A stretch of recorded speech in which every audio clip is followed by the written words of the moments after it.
Boa noite. Gostaria de dar as boas-vindas a todos os presentes nessa abertura da 24ª jornada da Escola Brasileira de Psicanálise, Seção Minas Gerais. O tema escolhido, dessa vez, foi o das mutações do laço social, o novo nas parcerias. Em 2019, quando o tema da 24ª jornada foi definido, uma investigação sobre as transformações contemporâneas do laço social à luz da psicanálise de orientação lacaniana já nos parecia uma proposição interessante e imprescindível.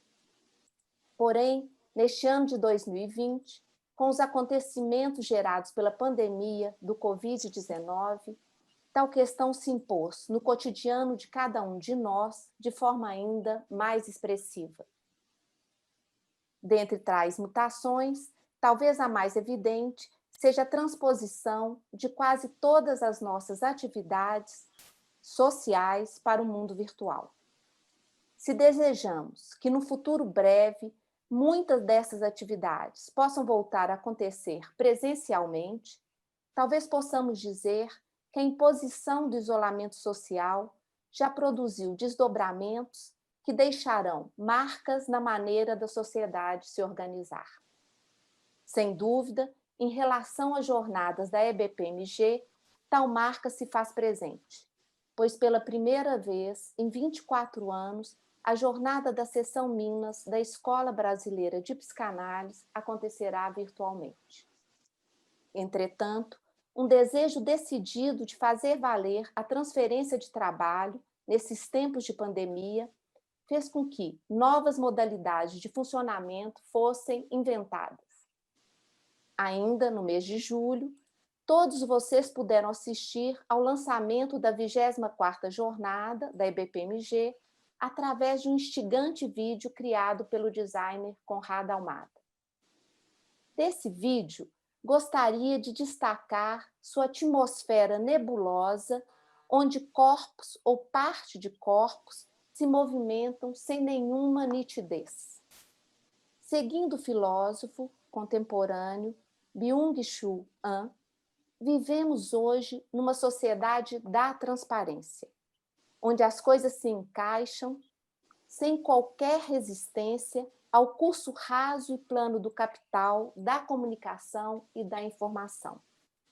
Nessa sociedade, as ações se tornam transparentes ao se reduzirem à operacionalidade veiculada pelos infinitos tutoriais que visam tudo ensinar. O tempo ao se aplainar no eterno presente. E as imagens, despojadas de uma narrativa cenográfica e num contato direto e contínuo com o olhar, se tornam pornográficas. Por que, então, numa sociedade da transparência, privilegiamos, na identidade visual da 24ª jornada, a opacidade? Primeiramente, porque o próprio Byung-Chul Han afirmará que a sociedade da transparência é opaca. Essa aparente contradição é esclarecida por Guilherme Wisnik em seu livro Dentro do Nevoeiro. Ali, ao percorrer questões relativas à arquitetura, à arte, à tecnologia contemporânea, nos dirá que vivemos um momento de pouca clareza. Se antes a cortina de ferro do leste europeu deixava nítido um planeta dualizado entre dois oponentes definidos, sua desintegração acabou por dar lugar a uma cortina de fumaça, onde não se consegue muitas vezes distinguir a ideologia em jogo. A política passou a ser cooptada pelas grandes corporações, o que tem levado a se falar, inclusive, de um momento pós-político. Seguindo ainda Wisnik, o perigo apareceria agora de forma imprecisa e imprevista, podendo eclodir de ações terroristas esparsas, de acidentes bacteriológicos ou de desastres naturais cada vez mais danosos, como terremotos, furacões e tsunamis. Podemos incluir nessa lista de Wisnik agora também as contaminações virais instantâneas e globalizadas, como a do novo coronavírus. Por fim, estaríamos à mercê de um movimento contínuo e metafórico entre a nuvem financeira, esse livre movimento especulativo do capital no mundo, que o torna cada vez mais ficcional, e a nuvem de informações da internet, onde o armazenamento no ciberespaço de grande parte dos conteúdos produzidos pela humanidade os desmaterializa. Esse complexo sistema seria gerenciado e controlado por uma operação inédita de escala planetária, com o nosso consentimento, mas alheio à nossa compreensão. Portanto, se por um lado a sociedade da transparência veio com a promessa de liberdade de acesso a todo tipo de informação, o que Wisnik aponta é o avesso de tal liberdade, pois estaríamos vivendo num regime de baixa definição do pensamento, que impediria o entendimento mais nítido dos impasses em curso na atualidade. Baixa definição, nesse caso, quer dizer opacidade, nos diz o autor. Mas fechando um pouco mais o foco, nos debrucemos sobre os corpos presentes nessas imagens criadas para a 24ª jornada, já que sem a presença deles, a opacidade do mundo virtual se reduziria a um dublê em simulacro do mundo real. Porém, não é disso que se trata, já que mesmo sob a tela do computador ou dos smartphones, esses aparelhos eletrônicos multifuncionais captam os nossos corpos, tornando-os um híbrido de carne e conexão, segundo Gisele Beigelman. Introduzimos assim, com a presença dos corpos nessas imagens, a dimensão opaca do sintoma. O sintoma aqui tomado como modo singular com que cada falacer encontra para extrair uma satisfação dos mutantes contextos culturais e sociais. O opaco do real do corpo sempre se faz presente para a psicanálise via sintoma. E nos deixar guiar por essa bússola é o que permitirá investigar o tema do laço social e das parcerias contemporâneas, nos mantendo próximos de nossa prática e dos desafios que ela hoje nos coloca. Apostando, então, que o amor, como Lacan o apresenta desde o Seminário 20, pode permitir que se faça laço a partir do gozo do um, veiculado pelo sintoma, a investigação se dará em 3 eixos. Eixo 1, amores loucos. Eixo 2, amores fluidos. Eixo 3, um novo amor. Como vocês já tiveram a oportunidade de acompanhar, né, para todos que assistiram o vídeo, o programa se comporá de encontros mensais, online, por todo o segundo semestre. Hoje, escutaremos as coordenadoras da 24ª jornada da EBPMG, Elisa Alvarenga e Lucila Macedo, que nos apresentarão o argumento dessa jornada. No dia 12 de setembro, sábado, às 11 horas, receberemos o nosso convidado internacional, Oscar Ventura, que inclusive está aqui presente hoje, nos dando a honra da sua presença. Ventura é analista, membro da escola e atual presidente da Escola Lacaniana de Psicanálise del Campo Freudiano, com sede na Espanha. Ele intitulou sua conferência de O Amor Sempre Outro. No dia 1º de outubro, às 20h30, Laura Rubião, Lucila Macedo, Sérgio Lai e Ramandil entrevistarão o ensaísta, poeta, compositor, diretor Francisco Bosco. Os componentes da comissão científica, ocupando cada um a função de mais um, desde o início do ano, vem trabalhando em 6 cartéis os 3 eixos da jornada. No final do ano, teremos 2 rodadas de debate com esses colegas. A primeira acontecerá no dia 5 de novembro, com a participação de Fernando Casula, Simone Souto e Sérgio de Campos, tendo Ana Lídia Santiago como debatedora. Já no dia 3 de dezembro, a conversa será com Fernando Ottoni, Ludmila Feres e Frederico Feu de Carvalho, com Gésio Santiago na função de debatedor. O site da 24ª Jornada já está no ar e ali vocês encontrarão todas essas informações e muito mais. O boletim Mutantes também já começou a circular e promete nos surpreender. Fiquem de olho. Então, para finalizar, gostaria de agradecer às minhas colegas de diretoria, Yolanda Vilela, Maria Vilma Santos de Faria e Ilka Franco Ferrari, pela parceria nesse trabalho miúdo e cotidiano de manter a EBPMG funcionando. Como também gostaria de agradecer aos colegas da Comissão Científica da 24ª Jornada, a todos os coordenadores das demais comissões e a todos os integrantes dessas comissões organizadoras por terem aceito com entusiasmo nos acompanhar nessa virada brusca de rota que tem exigido grande disponibilidade para o novo nas parcerias. Meu agradecimento especial às colegas Elisa Alvarenga e Lucila Macedo, que mais além de conduzirem decididamente esse trabalho de coordenação, se tornaram companheiras ainda mais próximas nesse momento de confinamento social. Então, vou passar a palavra agora, né, a Lucila Macedo e a Elisa Alvarenga. Nós vamos ouvir primeiro a Lucila, né, Macedo. Lucila é membro da Escola Brasileira de Psicanálise e da Associação Mundial de Psicanálise.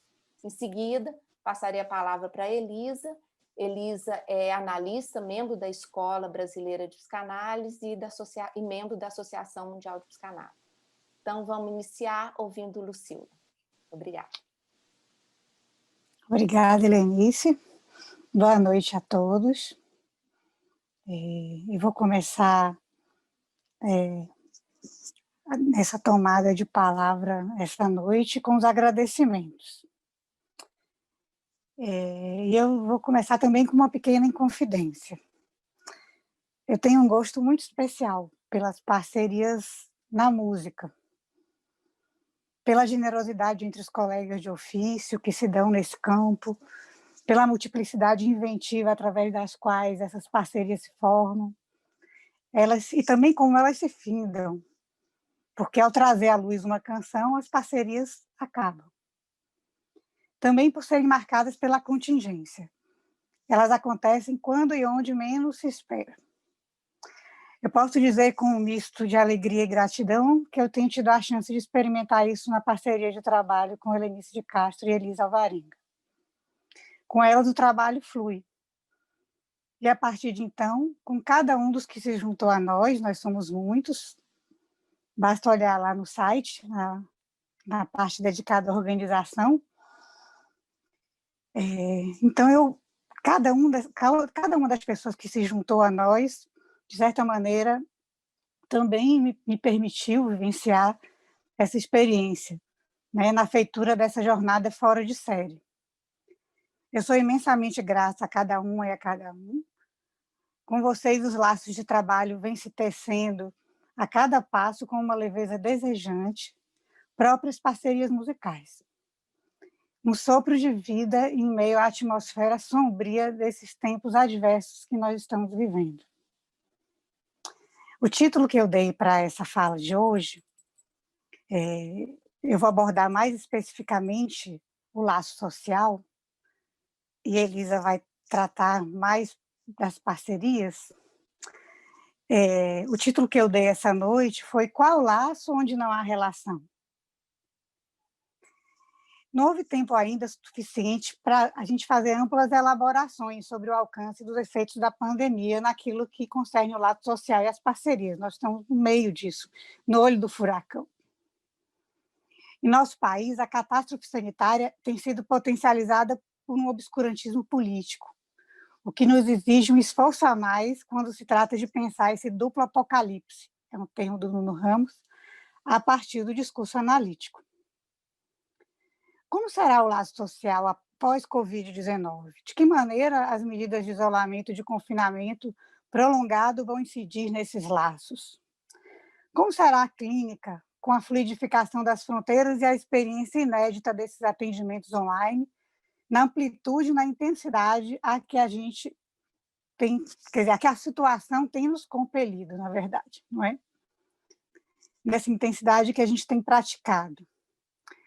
O que essa experiência poderá esclarecer sobre a transferência quando o outro se apresenta de entrada como rompido e o um dialoga sozinho? O que restará do mesmo e o que advirá como radicalmente outro? É certo que a pandemia sulca a letosfera, como dizia Lacan.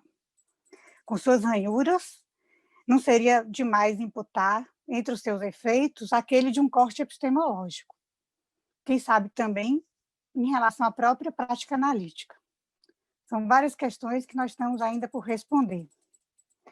Mas, aquém da pandemia, que por si só já se impôs como uma descontinuidade incontornável, por que falar de mutações do laço social hoje? Corroborando com Lacan, quando na esteira de Freud ele endossa a tese de que a psicologia individual, no sentido mais amplo, ela é também uma psicologia social, e ademais que as relações do indivíduo podem ser consideradas como fenômenos sociais, ao afirmar que o coletivo não é nada senão o sujeito do individual, como é que a gente pode ler nas torções entre a clínica, a cultura, a política, os indícios dessas mutações do laço social?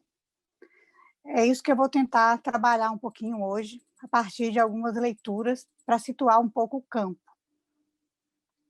Por exemplo, chamam a atenção, sobretudo na última década, as proporções tomadas pelos linchamentos virtuais, a manipulação da opinião pública pelas fake news, e o que no Brasil, de certa maneira, inclusive, alavancou a crise da democracia representativa, incitando a truculência, o dogmatismo crescentes naquilo que vem se delineando no chamado novo espaço público brasileiro, que é um termo dos nossos convidados, né, do Francisco Bosco. Nós vamos conversar muito com ele sobre isso.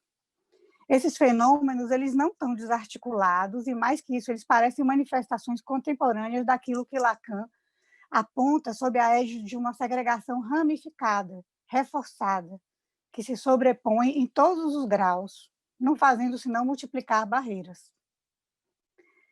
Essa segregação ramificada da qual nos fala Lacan, na escala e na magnitude que a gente vê hoje, será que ela seria uma derivação da segregação estrutural, inerente à constituição do sujeito e à ordem simbólica? Ou será que ela responderia a uma lógica diferente? Essa é uma pergunta que tem me ocupado bastante. Eu ainda não tenho resposta para ela. Se a ordem simbólica se funda ao deixar algo de fora dela, a ser simbolizado no interior como ausente, quais são as consequências para o laço social da precarização dessa operação? Ou seja, da generalização em larga escala na civilização dos impasses quanto à efetivação da operação de expulsão primordial.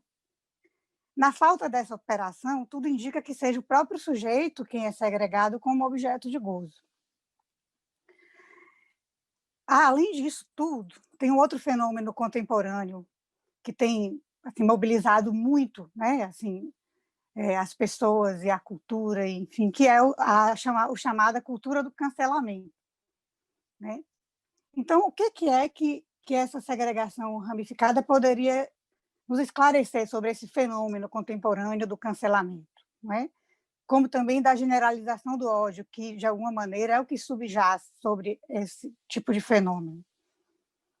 E ainda, será que isso poderia nos elucidar alguma coisa sobre o ódio generalizado, por exemplo, dirigido à figura masculina, principalmente pelo feminismo radical, né?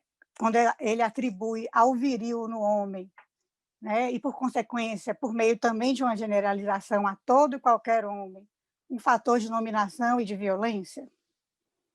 Será que esse ódio consistente generalizado ele viria como uma certa blindagem face ao gozo não todo? Né? Sendo justamente esse outro gozo o que se rechaça com a generalização do ódio e com a própria cultura do cancelamento? Um aspecto interessante dessa discussão sobre o ódio, né, é que em Crianças Violentas, o Jacques Lamillard mostra como que o ódio está do lado de Eros, né, e não da morte, por exemplo, né, sendo efetivamente uma ligação muito mais forte que o próprio amor com o outro. Ele diz que o ódio é um laço social eminente. Bom, minha hipótese, né, essa com a qual eu tenho trabalhado, é que a cultura do cancelamento possa ser pensada na vertente dessa segregação horizontal e ramificada, tributária da evaporação do pai, esse é um termo do Lacan. E o discurso identitário, né, ele também pode ser pensado como uma mutação contemporânea do discurso do mestre. Né, eu vou desdobrar um pouco melhor essas hipóteses, principalmente sobre o discurso identitário, no momento posterior, não vou entrar nelas agora. Não é? Nesse campo, né, que é o campo que, enfim, que tem me mobilizado e me incitado a investigar, tem uma outra questão que é mais clínica, que me parece muito importante. É uma questão que se discutindo a partir dessa nova volta sobre o laço social, né? E tem a ver com a fantasia. Christiane Alberti, ela tem uma hipótese, né, de que, e essa hipótese eu acho que valeria a pena a gente debater, né, de que a fantasia ela não segue as variações do discurso e suas mutações, né? Que existe uma vigência da fantasia em face às ficções igualitárias, ao declínio do viril, né? E que tem algo na fantasia que permanece invariante, né? E ela aponta isso com um certo paradoxo, assim, porque que é o paradoxo próprio à fantasia, né? A estrutura da fantasia, que ao mesmo tempo que como ficção ela faz às vezes da verdade, ela ocupa também o lugar de um real e ela permanece fixa nesse ponto, justamente em razão desse enraizamento da fantasia no gozo do corpo. Então isso é uma coisa também que eu acho que abre um horizonte de perguntas, né? Tem outro ponto que eu acho importante ressaltar também, né, que talvez nos ajude a esclarecer essas questões, que tem a ver com a discussão sobre o lugar e a função do falo no último ensino de Lacan, né, porque ali, né, ao nível do aparelhamento do gozo pelo sintoma, o gozo fálico já não vai ser mais um lugar da significação, da castração, mas muito mais do significante do gozo esse que está alojado no sintoma, como a Helenice bem pontuou, impossível de negativar e cuja função é de verificar o real. Então, tem algo aí também do horizonte da clínica, né, que pode nos ajudar a pensar o laço social hoje. Dito isso, que é um pouco, vamos dizer assim, né, são as coordenadas do campo, eu vou trabalhar um pouco o laço social, os discursos, né, qual que é a relação entre laço social e discurso, e a não relação. Porque justamente eu pergunto, né, qual o laço onde não há relação? Então, vamos situar um pouco isso para entender do que eu estou falando.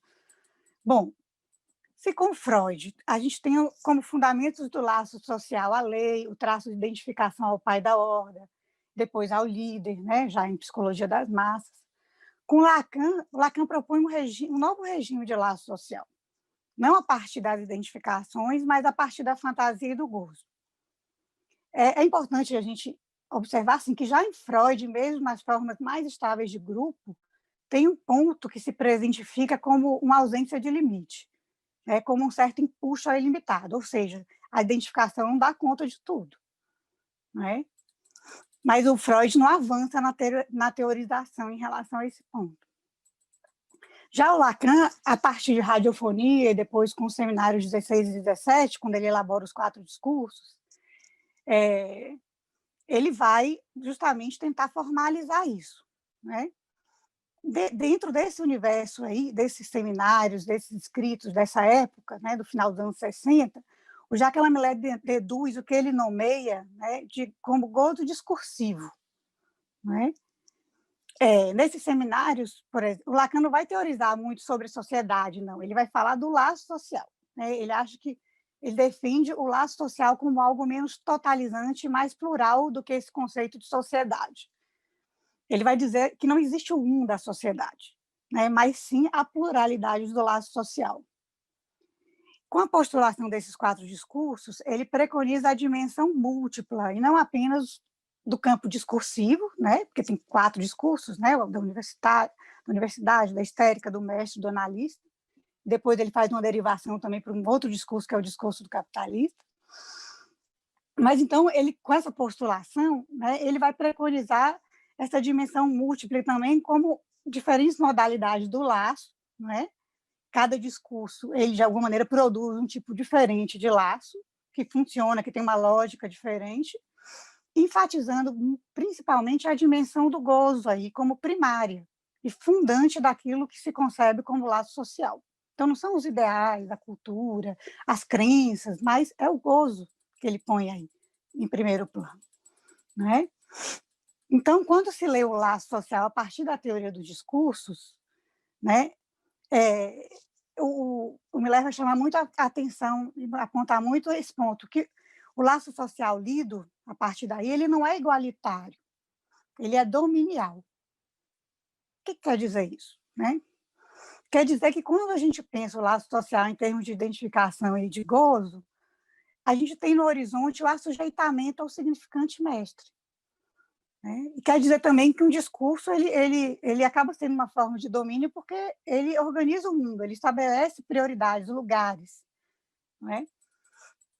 Mas isso, de certa maneira, é diferente, né? Esse modo de conceber o laço, por exemplo, no que a gente observa hoje no mundo contemporâneo, né, de uma certa primazia do laço entre iguais, né, onde não há nenhuma espécie de hierarquia, ou pelo menos se deseja, né, que não houvesse, né, desejaria que não houvesse, ainda que seja muito difícil, né, pensar o laço social sem as hierarquias, né? E aí, né, no laço entre iguais, de modo geral, prevalece a relação dual, os grupos de pares, né, que se nutrem muitas vezes da crença de que é possível gozar juntos, fusionados, numa sintonia, né, como se fossem um mesmo corpo. Né?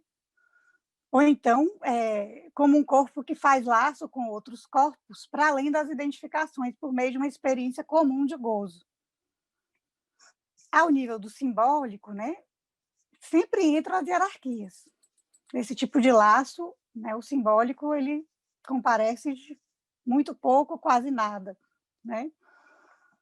E com elas também, a gente diz que com as hierarquias há uma certa superação da relação dual. Né? Então, nessa perspectiva, né, nessa perspectiva pensada dentro da lógica dos discursos, o laço social ele se equipara, de certa maneira, ao simbólico. Né?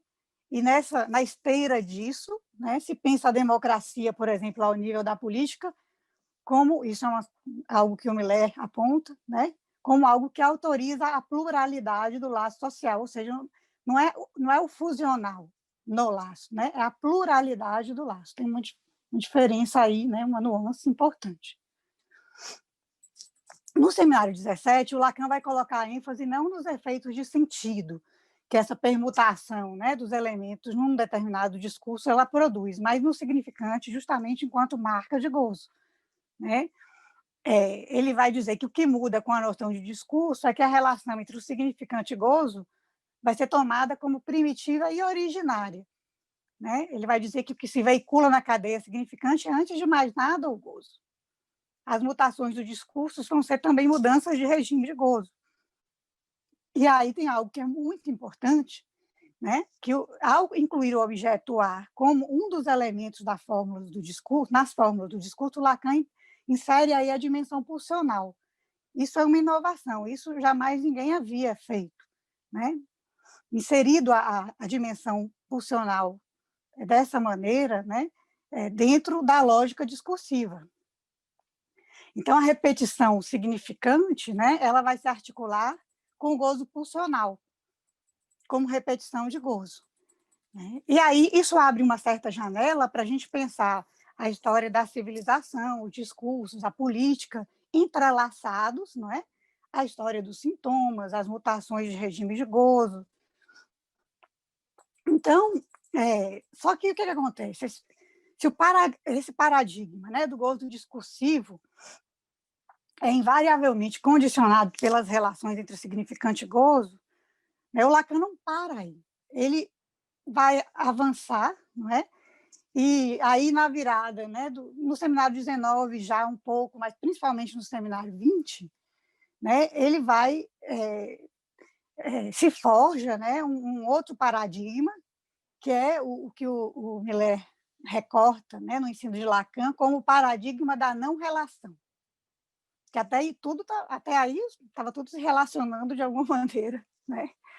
Entre significante e gozo, as coisas estavam se relacionando de alguma forma, né? Havia alguma relação possível, vamos dizer assim. Já com o paradigma da não relação, se tem uma inversão, né, que vai incidir sobre todo o percurso anterior do Lacan, né? Então, quais seriam as consequências, né, dessa mudança de paradigma aí sobre as formulações sobre o laço social, né? As formulações lacanianas, né, sobre o laço social.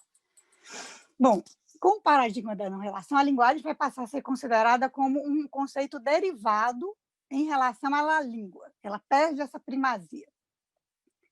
O lugar do gozo, que até então, né, era secundário ou pelo menos equânime, vamos dizer assim, em relação ao significante, porque a linguagem sempre foi pensada, de certa maneira, em sua estrutura como um dado primário, vai sofrer também uma reviravolta. Ao tomar o gozo como fato primário, o nome do pai, o grande outro, a relação entre significante e significado, e com isso a própria linguagem, né, serão, a partir de então, tidas como semblantes. O sexto paradigma vai ampliar a disjunção entre significante e significado para outros campos, né? Para, por exemplo, uma disjunção entre o gozo e o outro, entre o lado homem e o lado mulher, das fórmulas da sexuação, que não tem nada a ver com a anatomia, a gente vai ver daqui a pouco, né? Sendo justamente isso que Lacan assinala com o não há relação sexual, essa frase de impacto que muita gente, né, fala assim, como assim, né? Bom, com isso ele quer dizer que o gozo não provém do laço com o outro, isso é que é a grande mudança, mas do regime do um, não é? Do regime do um, do gozo. Como é que fica o laço social? Assim, né? Há laço possível dessa maneira? Então, agora eu vou trabalhar um pouquinho o laço em mutação. Lá no Seminário 20 tem uma frase do Lacan que ele diz que, no fim das contas, há apenas isso, o laço social. Ou seja, ele não abriu mão do laço, né? E aí a gente vai ver como é que isso se articula a não relação. É assim que ele vai, no seminário mais ainda, introduzir a questão. E ele vai prosseguir dizendo o seguinte: eu designo com o termo discurso. Então, ele também não abre mão do discurso, porque não há outro meio de designá-lo. Uma vez que se percebeu que o laço social só se instaura por ancorar-se na maneira pela qual a linguagem se imprime, se situa sobre aquilo que formiga, isso é, o ser falante. Bom, ele não abre mão do laço nem no discurso, mas ele introduz vários elementos novos aí nessa definição, né? Ele vai evidenciar nessas linhas, né, que o laço social é um assunto de linguagem, tudo bem, mas, sobretudo, né, do modo particular como a linguagem fervilha ao imprimir-se no ser falante. Bom, isso é um outro jeito de pensar a linguagem, né? Ele não está se referindo aqui ao campo do sentido, do significado, da tradição, nem mesmo ao fato de discursos funcionarem como o que determina diferentes modalidades de laço e de regimes de gozo. Não, ele está se referindo aqui a alguma coisa, alguma dimensão outra da linguagem, né? Porque é uma dimensão daquilo que se alastra, a gente pode dizer assim, até que infesta, que titila, né? Ancorando o laço entre os falantes. Tem mais a ver com contágio aí, parece, né? Ou seja, ele vai falar do laço social concebido a partir de la língua, né? E ele vai interrogar em seguida, né, o que é que isso, a que isso satisfaz, né? Ele vai entrar aí com o regime da satisfação e do regime de gozo, e isso já marca também, nessa maneira dele abordar, uma certa diferença com as formulações anteriores. Por quê? Ao mesmo tempo que a linguagem é convocada como falta, como defeito, como alguma... eu vou citar ele, né? A linguagem é convocada como falta, defeito, alguma coisa que derrapa no que é manifestamente visado, né? Então, ele vai propor isso e, ao mesmo tempo, uma outra asserção que é de que a realidade é abordada com os aparelhos de gozo. Então, o gozo não é algo inefável, ele se aparelha com e pela linguagem, né? Só que onde é que isso vai descortinar e desembocar, né? Ele vai falar da outra satisfação, né? Ele vai falar desse não todo, dessa dimensão, né? E aí nessa altura do seminário, a gente fica meio perdido e eu fiquei tentando recuperar um pouco como é que ele faz essa passagem, né? Não estava clara ainda essa passagem. Então, o que que acontece? Vou retomar um pouquinho, né? Ao falar de discurso, o Lacan esclarece o seguinte: o significante como tal, ele não se refere a nada, a não ser que se refira a um discurso, quer dizer, a um modo de funcionamento, a uma utilização da linguagem como laço. Olha o que ele vai. Então, discurso, modo de funcionamento, utilização da linguagem como laço. E aí ele agrega: o laço, não podemos fazer outra coisa senão passar imediatamente a isso. É o laço entre aqueles que falam. Então, ele vai colocar uma ênfase muito grande no que ele chama, né, do ser falante, mas principalmente o corpo falante, né, no fala-ser, e nessa dimensão da linguagem que não serve exatamente para dar sentido às coisas. Bom, então, no Ator Dito, que é um escrito que ele escreve contemporâneo ao Seminário 20, onde ele vai fazendo todas essas elaborações, ele vai propor uma passagem lógica dos discursos da topologia, né? Ele vai começar a introduzir esse outro tipo de amarração e de lógica aí para pensar a linguagem, os discursos e os modos de satisfação que estão envolvidos nisso aí. Nesse momento, ele vai dizer o seguinte: eu tenho a tarefa de desbravar o estatuto de um discurso. Ele está falando aí do discurso analítico. Eu o situo pelo laço social ao qual se submetem os corpos que esse discurso habitam. Aí ele faz um neologismo entre habitar, enfim, um neologismo que eu ainda vou ter que desbravar, eu não sei, não consegui capturar ainda o alcance dele. Mas o que deu para capturar, vamos dizer assim, nessa leitura é que aí tem um laço entre aqueles que falam e os corpos que os discursos habitam, ou seja, não é alguém dono de um discurso, né? São corpos que os discursos habitam, são corpos habitados pelo discurso. Aqui o laço entre os que falam, né? Então, o que acontece? Isso aponta a esse acento ao falacer, à língua de novo, né? Um conceito que vem anunciar que a palavra é da ordem, de certa maneira, de uma secreção, de um fluido linguístico, né? E de que o sintoma é um acontecimento de corpo, né? Elisa vai desdobrar um pouco essas relações aí no campo da clínica, né? E do amor, vamos dizer assim.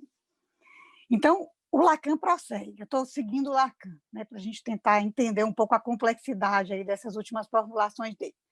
Minha empreitada parece desesperada. Ele mesmo estava desesperado na empreitada dele, porque é impossível aos psicanalistas formarem um grupo, né? No entanto, o discurso analítico, aí ele coloca, esse é meu desbravamento, é justamente aquele que pode fundar um laço social. Aí a gente chegou onde a gente estava, em alguma coisa que dá para a gente acompanhar um pouco melhor, né? Fundar um laço social purgado de qualquer necessidade de grupo. Então, isso está no horizonte do Seminário 20. Como fundar um laço social purgado de qualquer necessidade de grupo. E aí ele vai dizer, ele agrega: direi que meço o grupo pelo que ele acrescenta de obscenidade imaginária ao efeito de discurso. Bom, nessa altura do campeonato, a ênfase é posta sobre o corpo, né? Enquanto um corpo habitado por discursos, não é? Mas ele está interessado em discernir alguma coisa de um tipo especial, específico do discurso, que é o discurso analítico, né? E ele vai dizer que esse discurso funda um tipo paradoxal de laço, porque é um laço purgado da necessidade de grupo, né? E um laço que, de alguma maneira, aponta a uma formação coletiva que coloca a solidão subjetiva em primeiro plano. Não se faz análise sem solidão subjetiva, né? O analista não é um parceiro que aplaca a solidão subjetiva, e cujo laço vai se forjar justamente num paradoxo, porque ele não pretende fazer essa solidão desaparecer, nem poderia, né? Muito pelo contrário, ele se funda nessa solidão, ele manifesta e revela essa solidão, é o que Miller aponta em Teoria de Turing. Então, esse laço ele é indissociável do que uma experiência de análise ensina. Né? Cada um está só com o outro significante, só com a sua fantasia, só com o seu gozo ístimo. Trata-se de um tipo paradoxal de laço, porque ele funda um coletivo de uns sozinhos. Então, a gente tem um tipo diferente de coletivo, que não se amarra por um ideal comum, né? Ou por compartilhar um gozo, um modo de gozo comum, muito pelo contrário. Né? É um coletivo de uns sozinhos. Então, esses desdobramentos vão remeter à pergunta título desse trabalho. Mas qual laço onde não há relação? Né? Bom, um jeito da gente tentar pensar isso seria, no próprio Seminário 20, aproximar essa aproximação lá que o Lacan faz entre o ser falante e o que ele designa por hétero. Quer dizer, na verdade, ele faz isso em um ato dito. Né? No Seminário 20, ele vai abordar isso, mas não de uma maneira assim tão pontual como ele faz no ato dito. Para ele, o que está em jogo quando ele diz hétero não é o campo dos significantes, dos atributos, do gênero, da anatomia, não tem a ver com isso. Tem a ver com a dimensão do não há. Né? Isso implica uma ausência de relação entre o significante e o significado, entre homem e mulher, vida e morte. Não tem uma complementariedade aí. Né? Esses significantes eles não fazem um par. Eles vão se inscrever na dimensão do que é vazio de sentido, né? Mas não é vazio de gozo. Ao mesmo tempo, né, ao campo do outro significante, das significações, é dado apenas a apreensão mais ou menos fugidia das marcas, dos vestígios desse gozo informe, deslocalizado, que faz acontecimento no corpo. É por isso que Lacan vai dizer que o amor, né, e aí tem uma série de formulações dele sobre o amor que eu acho interessantes, eu vou trazer à luz aqui, né? Ele diz, se é verdade, sobre o amor, né? Se é verdade que ele tem relação com um, ele não faz jamais sair de si mesmo. Isso porque quando já não se está confinado na vertente narcísica do amor, quando se experimenta isso no corpo, não se está no plano do dois que faz um, né? Mais do um sem dois, algumas coisas vão sofrer algumas mutações, para usar um significante nosso aqui. Né? Ele vai dizer ainda que do lado dito mulher, o sexo não lhe diz nada, a não ser por intermédio do gozo do corpo. O lado dito mulher não são as mulheres, tem muitos homens que estão do lado dito mulher. Né? Não estou aqui falando de gênero. Né? Lacan não tem, ele não entra no binarismo do gênero. O gozo fálico, por sua vez, né, que tem a ver com o gozo do sentido, né, das significações, tudo que se refere a esse campo da linguagem, é o obstáculo pelo qual ele vai dizer o lado dito homem não chega a gozar do corpo de uma mulher, precisamente porque o que ele goza é do gozo do órgão. E a menos que haja castração, alguma coisa que diga não à função fálica, não há nenhuma chance de que ele goze do corpo de uma mulher, de que ele faça amor.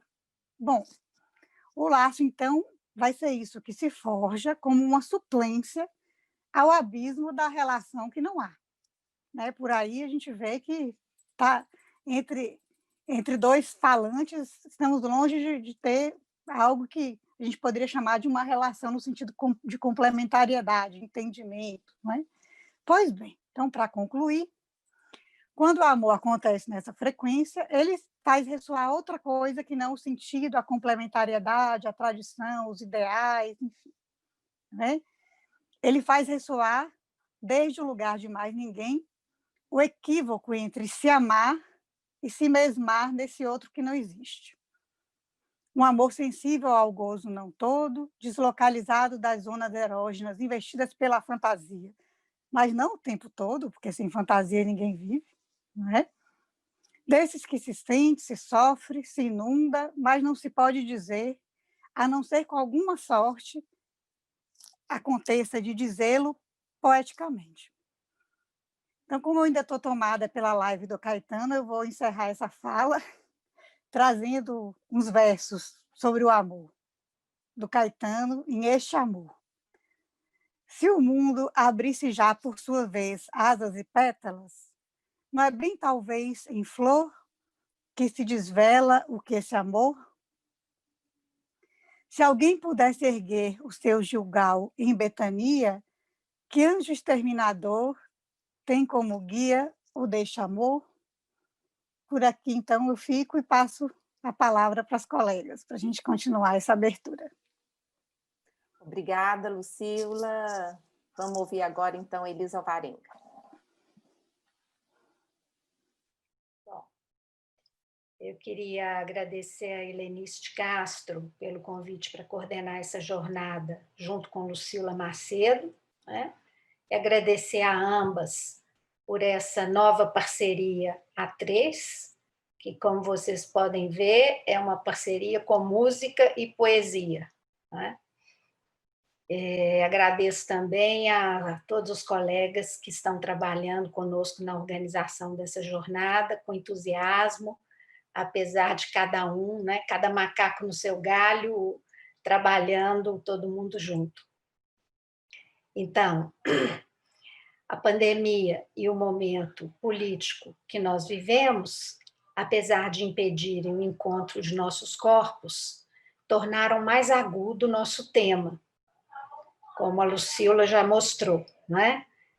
Explorado, então, por Helenice mais no campo da cultura e por Lucila ao longo do ensino do Lacan, né?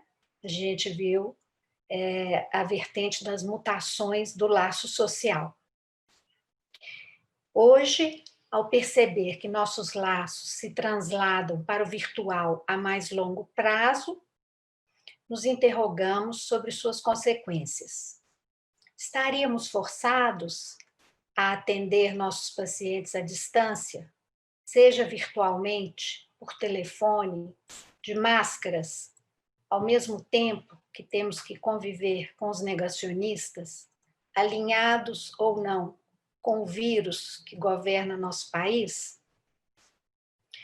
Vou privilegiar a vertente do novo nas parcerias, pois se o discurso do capitalismo, como anunciou Lacan, deixa de lado as coisas do amor, ele se alia ao discurso da ciência, hoje reacreditado pelo necessário enfrentamento a essa pandemia que promete nos impor um outro modo de viver. Nos interessa, então, saber como a psicanálise, através do amor, permite tecer laços e construir parcerias no mundo em que vivemos, apesar mesmo do atual distanciamento social.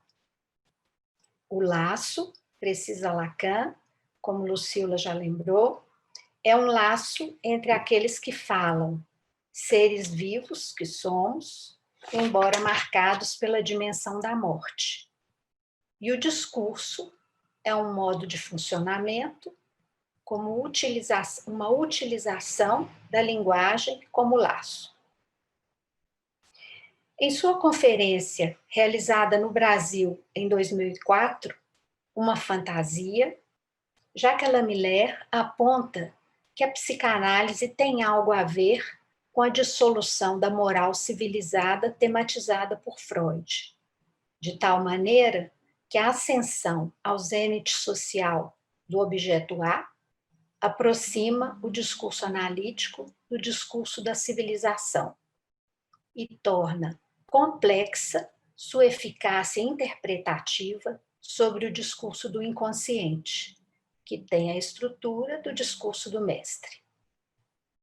Se a prática freudiana foi inventada para responder a um mal-estar na civilização, liberando o gozo, a prática lacaniana conduz seu jogo na dimensão de uma ditadura do mais de gozar, cito Miller, e de um real que rateia, de tal modo que a relação dos dois sexos entre si tornar-se-á cada vez mais impossível.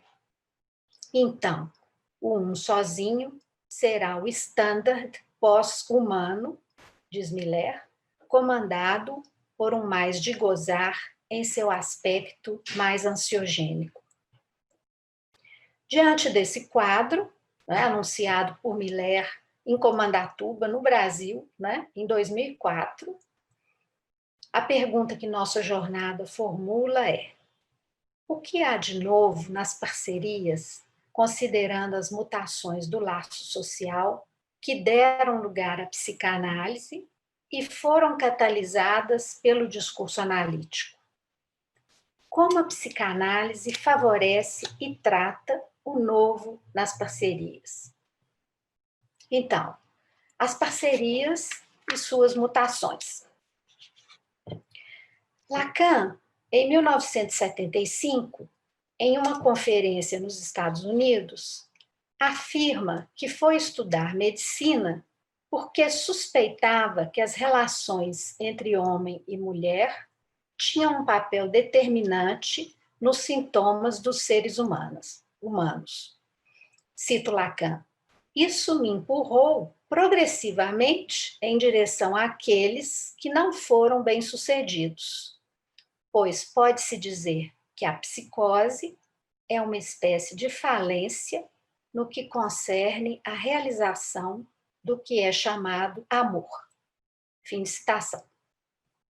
Então, se hoje já não sabemos muito bem o que é um homem e uma mulher, e nem estabelecer fronteiras nítidas, né? Helenice falou do opaco, né? Então, nós estamos no tempo do opaco. Nós não sabemos estabelecer fronteiras nítidas entre a neurose e a psicose, muitas vezes. Podemos dizer, com Miller, que o masculino e o feminino não são definidos biologicamente, mas por sua relação inconsciente com o gozo. Qual é o laço possível entre esses dois modos de gozo, dentro da multiplicidade das condutas sexuais? Se, como diz Lacan, não há discurso que não seja do gozo, acho que Lucila demonstrou isso muito bem, né? Como o discurso veicula o gozo, né? E o discurso, enquanto tal, funciona ao mesmo tempo como laço. Que laço é possível entre os seres falantes sexuados? Freud, em As Pulsões e Seus Destinos, considera o amor e o ódio como destinos da pulsão, que reproduzem a polaridade prazer-desprazer. Cito Freud, o amor advém da capacidade do eu de satisfazer de modo autoerótico uma parte de suas moções pulsionais. Originalmente narcísico, o amor passa para os objetos incorporados, expressando os esforços em direção a esses objetos, fontes de prazer, e posteriormente a atividade das pulsões sexuais. Incorporar ou devorar podem suspender a existência em separado do objeto. O que se expressa, então, na fórmula lacaniana, que às vezes nos assusta, mas que mostra isso muito bem, né? Eu te amo, mas como amo em ti algo mais do que tu, o objeto A, eu te mutilo. Né? Então, essa primeira versão do amor freudiana é o amor que quer incorporar esse objeto. Né? Então, o ódio, como relação com o objeto, é mais antigo que o amor, né? E ele brota do repúdio primordial do eu narcísico perante o mundo externo. Se levarmos em conta o além do princípio do prazer e suas consequências sobre a satisfação pulsional, então, indo além desse prazer que Freud postula inicialmente, né? Quando ele vai esbarrar nesse além do princípio do prazer, nós vamos ter, então, em Inibição, Sintoma e Angústia, texto de Freud de 1926, a apresentação do sintoma como um avatar da pulsão que lhe oferece, em curto-circuito, uma outra satisfação. Então, o gozo do sintoma é essa satisfação paradoxal, substituto que vem no lugar do objeto, que seria o bom. No lugar do eu, Lacan instala a articulação da linguagem que implica a necessidade do sintoma, fazendo do objeto A o núcleo do sintoma. Lacan considera que na análise que Freud faz do amor, de estrutura fundamentalmente narcísica, a questão é como esse objeto de amor pode vir a preencher um papel análogo ao objeto de desejo. Sobre que equívocos repousa a possibilidade de objeto se tornar um objeto de desejo que o sujeito vai buscar no outro da fantasia. Se a análise permite obter a fratura da fórmula da fantasia, né? Mesmo que reste esse núcleo real que a Lucila nos transmitiu muito bem aí, né? Então, se ela permite obter essa fratura da fantasia e sua travessia tem como efeito a deflação do desejo, que recaía sobre diferentes objetos que se multiplicavam, a experiência contemporânea da análise se prolonga e coloca o analisante diante daquilo que do seu gozo não faz sentido. O que a gente chama de do gozo, que reitera no real do sintoma, que não faz cadeia, mas que repete sempre o mesmo gozo. Aqui, o equívoco, né, presentifica o furo do inconsciente real, aquilo que não tem mais sentido.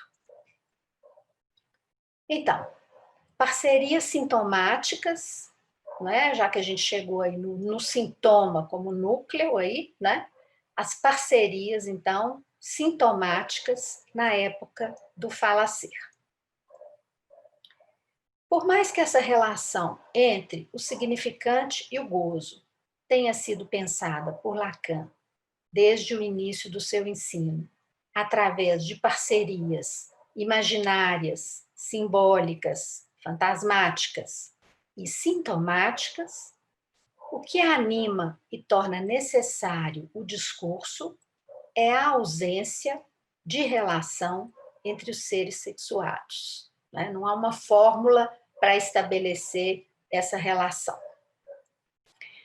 O discurso vem tamponar essa ânsia através do significante, tecendo o laço social que responde à não relação sexual. É o sentido da frase de Lacan, no Seminário 20, que introduz nossa jornada, que Lucila comentou. Há apenas isso, o laço social. Mas, desde o Seminário 17, Lacan introduz o outro, que tem um corpo e não existe. O que existe está a nível do corpo, é o sintoma, o parceiro sintoma, diz Miller. Trata-se de uma nova definição do outro como meio de gozo, que se produz sempre no corpo do um, mas por meio do corpo do outro. Ou seja, o gozo é sempre autoerótico, mas inclui o outro, necessita o outro.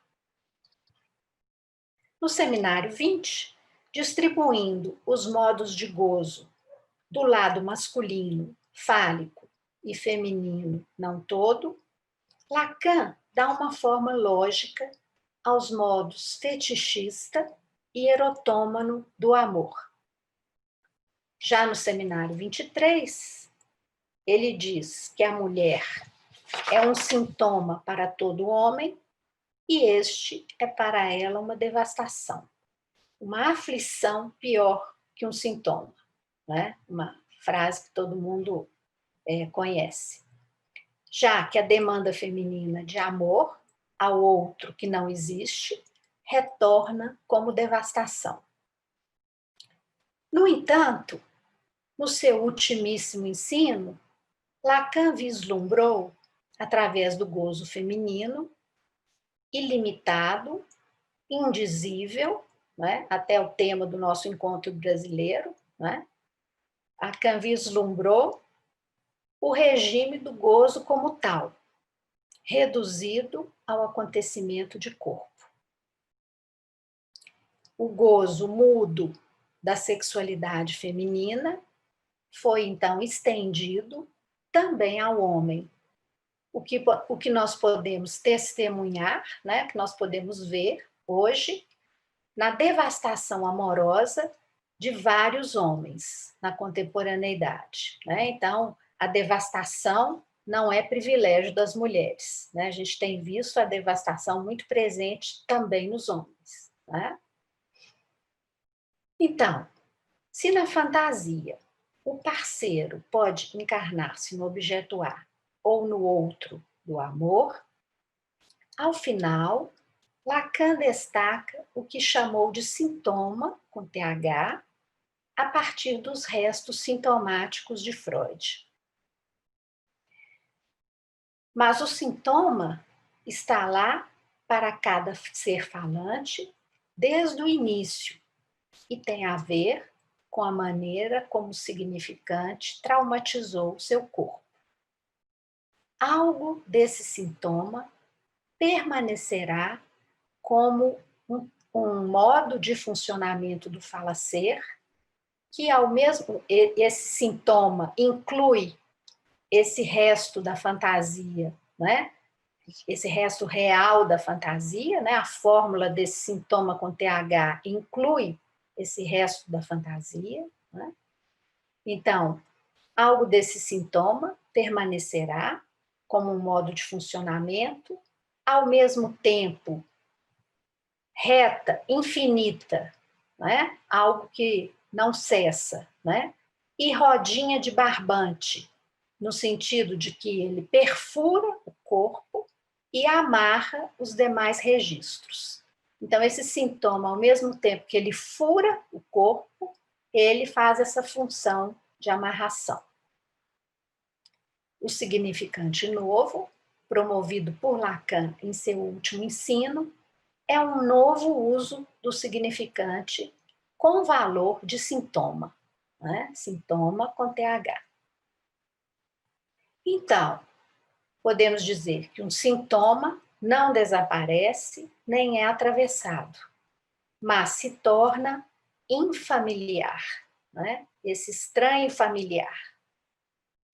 Trata-se, diz Lacan, de conhecer seu sintoma, saber se virar com ele. Em 1978, Lacan diz que temos como sintoma cada um, sua cada uma. Cito Lacan. Há um sintoma ele e um sintoma ela. É tudo o que resta do que se chama a relação sexual. Uma relação intersintomática, com sintoma com TH, né? É por isso que o significante opera por meio do sintoma. E Lacan pergunta: como então comunicar o vírus desse sintoma sob a forma do significante? Né? Essa pergunta feita por Lacan em 78 realmente nos toca, né? Nós estamos às voltas com o vírus aí, né? Então, como comunicar o vírus desse sintoma? Como fazer um laço com o outro através desse sintoma, né? Desse sintoma que diz respeito ao gozo de cada um. Então, Lacan avançou aqui no sentido de situar tanto o homem como a mulher, ou seja, o ser falante, como sintoma, com o qual se pode fazer parceria. De maneira contingente, pode haver, cito Lacan, o encontro no parceiro dos sintomas, dos afetos, de tudo que em cada um marca o traço do seu exílio como falante da relação sexual. Da contingência de um encontro, à necessidade de lhe dar sentido, aí estaria o ponto de suspensão a que se agarra todo o amor, né? Então, da contingência à necessidade. Lacan explica que entre os seres sexuados, embora o sexo só se inscreva pela não relação, existem encontros, o feliz acaso, bonheur, né? A transferência é amor, sentimento que assume aí uma forma nova que introduz a subversão. Diz Lacan, não porque seja menos ilusória, mas porque dá a si um parceiro que tem a chance de responder, né? O parceiro analista. É amor que se dirige ao saber. Porém, o que permite a entrada na matriz do discurso não é o sentido, mas o signo, que inclui o gozo. Existe um saber que não deixa de trabalhar em prol do gozo, né? Então, já não estamos mais no registro do sujeito suposto saber que produz sentido, mas desse saber que trabalha em prol do gozo, né? A contingência é o lugar por onde se demonstra a impossibilidade, atestando um real transmissível pela escapada a que corresponde todo o discurso. Como aponta Henrique Laurent, Lacan não recuou na sua vontade de se desfazer de um sujeito definido por suas identificações, a identificar o discurso a uma epidemia, afirmando o laço direto do corpo e do outro da civilização. Então, o sintoma como um vírus e o discurso como uma epidemia. Se o analista é o parceiro que tem chance de responder, conduzindo o analisante até o final da experiência analítica, o que acontece com o amor no final de uma análise? Uma análise se funda sobre o amor, mas pode mudar essa relação ao amor, como fazem pensar as referências de Lacan a um amor mais digno, né? Ou com Arthur Rimbaud, a um novo amor, que dá título ao nosso terceiro eixo, né? Uma pergunta, né? No final de uma análise, haveria um novo amor, né? Uma psicanálise demanda amar seu inconsciente, transferencial, a gente poderia dizer, né? Esse inconsciente que faz a relação transferencial existir, para, em seguida, consentir com o furo do inconsciente real, para além dos efeitos de verdade. Henrique Laurent aponta que um obstáculo epistemológico, por muito tempo, tornou difícil compreender o que seria esse novo amor com o parceiro sintoma, ao tomá-lo como um novo tipo de amor com os parceiros. O que Jacques Lamillère designou como parceiro sintoma consiste em destacar o parceiro sintoma do parceiro da escolha amorosa ou do parceiro da escolha amorosa. Por quê? Há no parceiro da escolha amorosa ou sexual, né, um para além do que faz a pessoa e que se desvela ao final de uma análise. Então, a gente pode dizer que esse novo amor, né, é um amor para além da falação, né? Lacan usa a palavra palavrório na nota italiana, né? Para além da falação ou para além dos ideais, né? E tem a ver com os restos sintomáticos de cada um. Então, vou dar uma rápida pincelada nos 3 eixos da jornada, né? Primeiro eixo, amores loucos. Esse primeiro eixo trata de pensar as mutações do laço social decorrentes do declínio do nome do pai e da significação fálica, né? Como, então, esse declínio afeta os laços amorosos entre os seres falantes. Não havendo uma clara divisão de águas entre a neurose e a psicose, as condições de amor estabelecidas por Freud nas neuroses estariam modificadas? A hipótese de Lacan sobre a falência da realização do amor nas psicoses se sustentaria hoje, considerando a extensão do campo das psicoses ao que nós chamamos de psicoses ordinárias, né? A esse campo de investigação?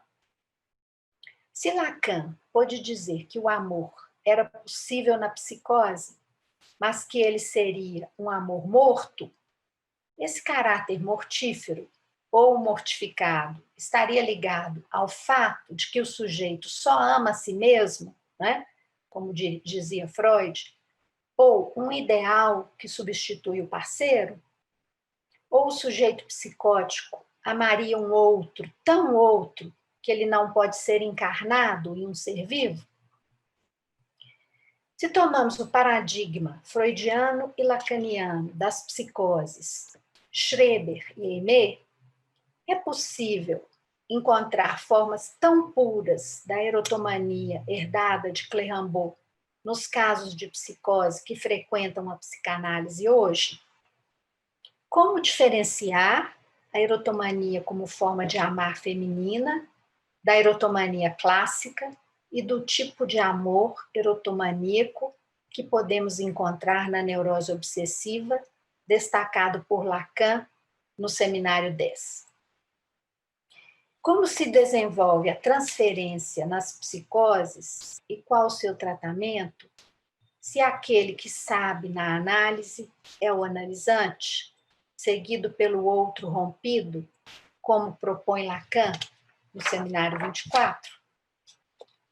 Então, segundo eixo, amores fluidos.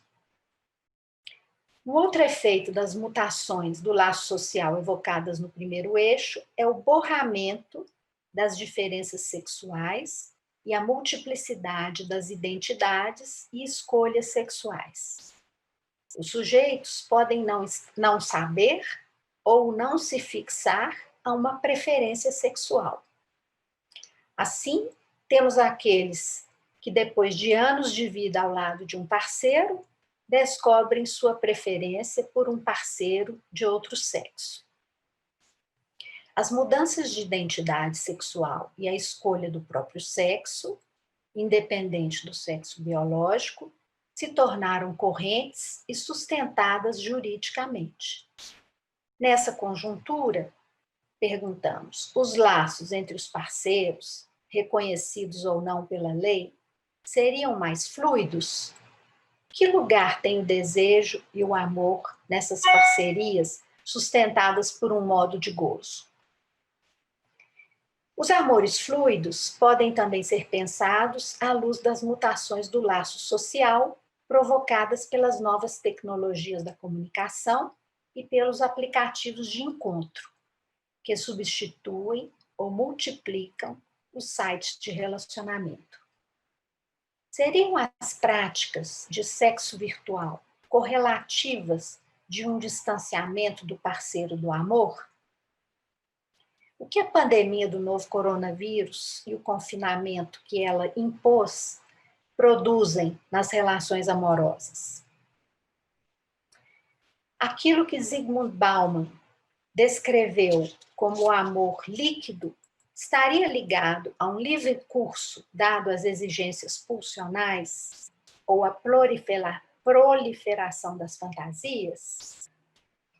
E se a pulsão, como propôs Freud, tem seus pontos de fixação e seu caráter de exigência permanente, que o amor de transferência pode mudar aí?